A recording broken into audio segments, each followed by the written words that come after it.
This is the story of your enslavement, how it came to be, and how you can finally be free.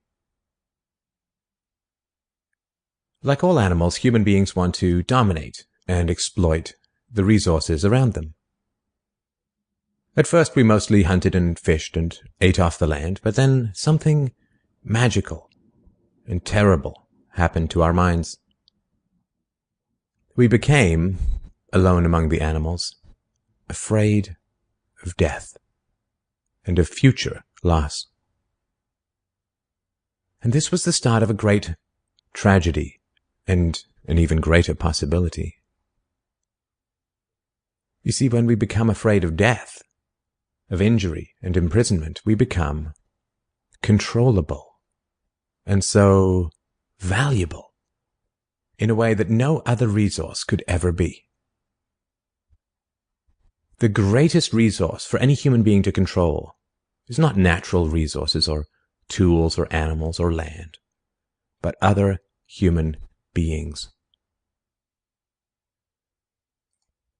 You can frighten an animal because animals are afraid of pain in the moment, but you cannot frighten an animal with a loss of liberty, with torture or imprisonment in the future, because animals have very little sense of tomorrow.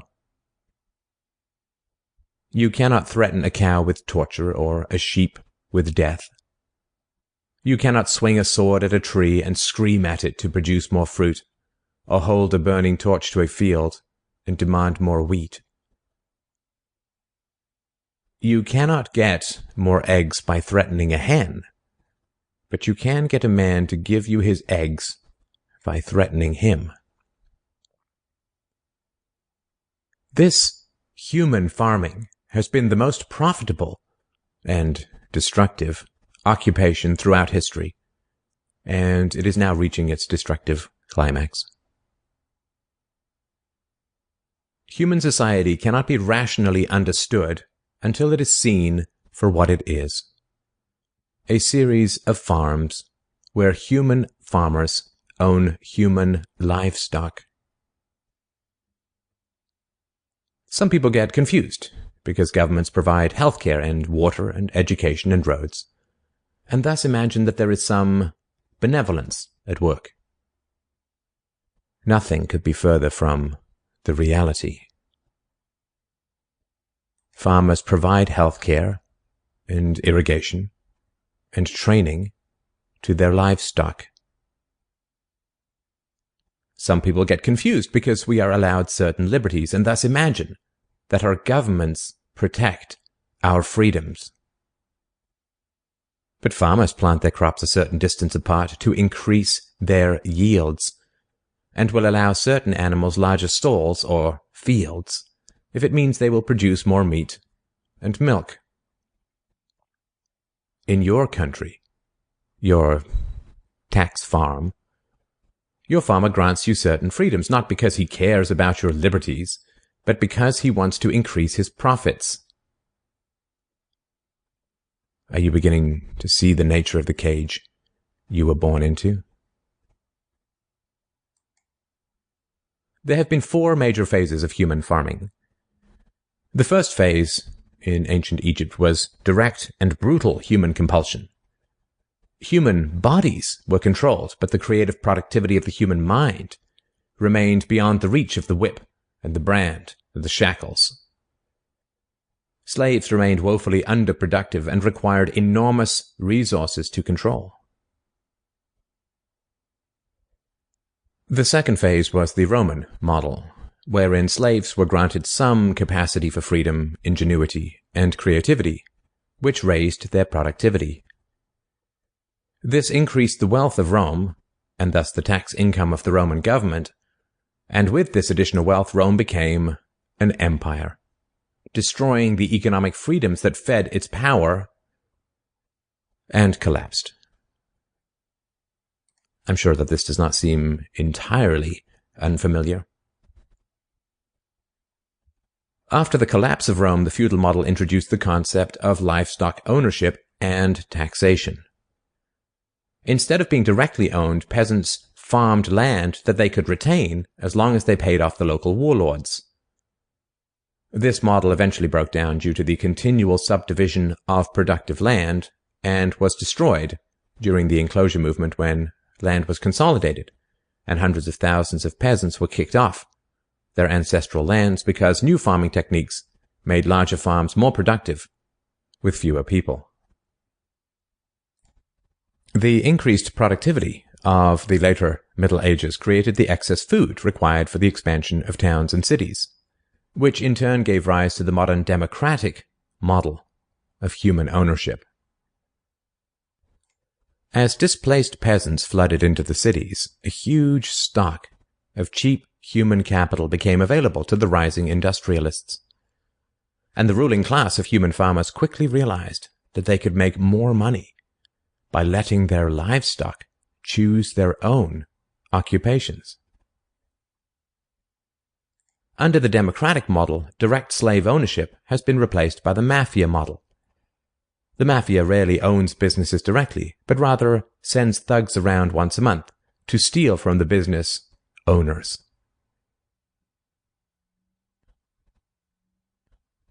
You are now allowed to choose your own occupation, which raises your productivity, and thus the taxes you can pay to your masters. Value this time in your life, kids, because this is the time in your life when you still have your choices. And it goes by so fast. When you're a teenager, you think you can do anything, and you do. Your 20s are a blur. 30s, you raise your family, you make a little money, and you think to yourself, what happened to my 20s? 40s, you grow a little pot belly, you grow another chin. The music starts to get too loud. One of your old girlfriends from high school becomes a grandmother. 50s, you have a minor surgery. You'll call it a procedure, but it's a surgery. 60s, you'll have a major surgery. The music is still loud, but it doesn't matter because you can't hear it anyway. 70s, you and the wife retire to Fort Lauderdale. Start eating dinner at 2 o'clock in the afternoon. You have lunch around 10, breakfast the night before. Spend most of your time wandering around malls looking for the ultimate soft yogurt and muttering, how come the kids don't call? How come the kids don't call? The 80s, you'll have a major stroke. You end up battling with some Jamaican nurse who your wife can't stand, but who you call mama. Any questions? Your few freedoms are preserved because they are profitable to your owners. The great challenge of the democratic model is that increases in wealth and freedom threaten the farmers.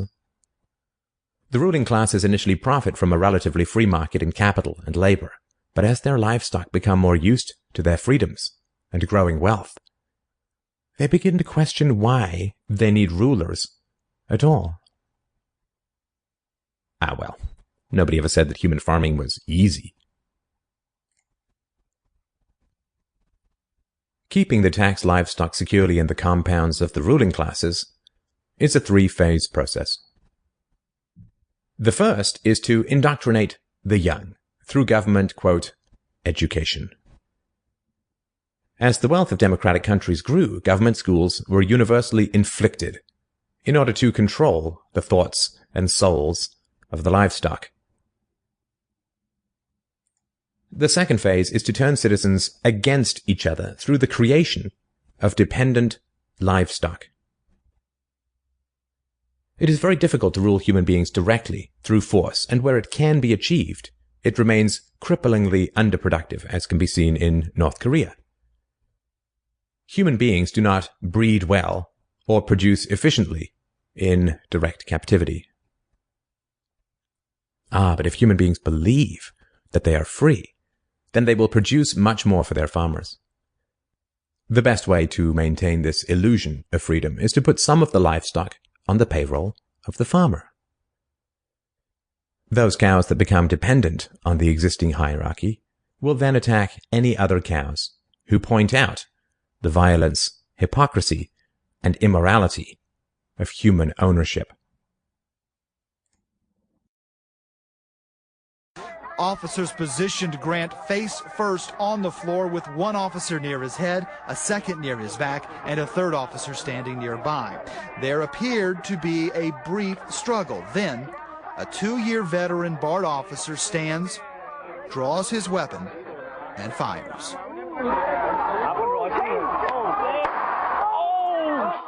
Freedom is slavery, and slavery is freedom. If you can get the cows to attack each other whenever anybody brings up the reality of their situation, then you don't have to spend nearly as much controlling them directly. Those cows who become dependent upon the stolen largesse of the farmer will violently oppose any questioning of the virtue of human ownership, and the intellectual and artistic classes, always and forever dependent upon the farmers, will say to anyone who demands freedom from ownership, "You will harm your fellow cows." The livestock are thus kept enclosed by shifting the moral responsibility for the destructiveness of the violent system to those who demand real freedom. The third phase is to invent continual external threats so that the frightened livestock cling to the protection of the farmers. This system of human farming is now nearing its end. The terrible tragedies of modern Western economic systems has occurred not in spite of, but because of past economic freedoms. The massive increases in Western wealth throughout the 19th century resulted from economic freedoms. And it was this very increase in wealth that fed the size and power of the state. Whenever the livestock become exponentially more productive, you get a corresponding increase in the number of farmers and their dependents. The growth of the state is always proportional to the preceding economic freedoms. Economic freedoms create wealth, and the wealth attracts more thieves and political parasites, whose greed then destroys the economic freedoms. In other words, freedom metastasizes the cancer of the state. The government that starts off the smallest will always end up the largest. This is why there can be no viable and sustainable alternative to a truly free and peaceful society. A society without political rulers, without human ownership, without the violence of taxation and statism. To be truly free is both very easy and very hard. We avoid the horror of our enslavement because it is so painful to see it directly. We dance around the endless violence of our dying system because we fear the attacks of our fellow livestock. But we can only be kept in the cages we refuse to see. Wake up. To see the farm is to leave it.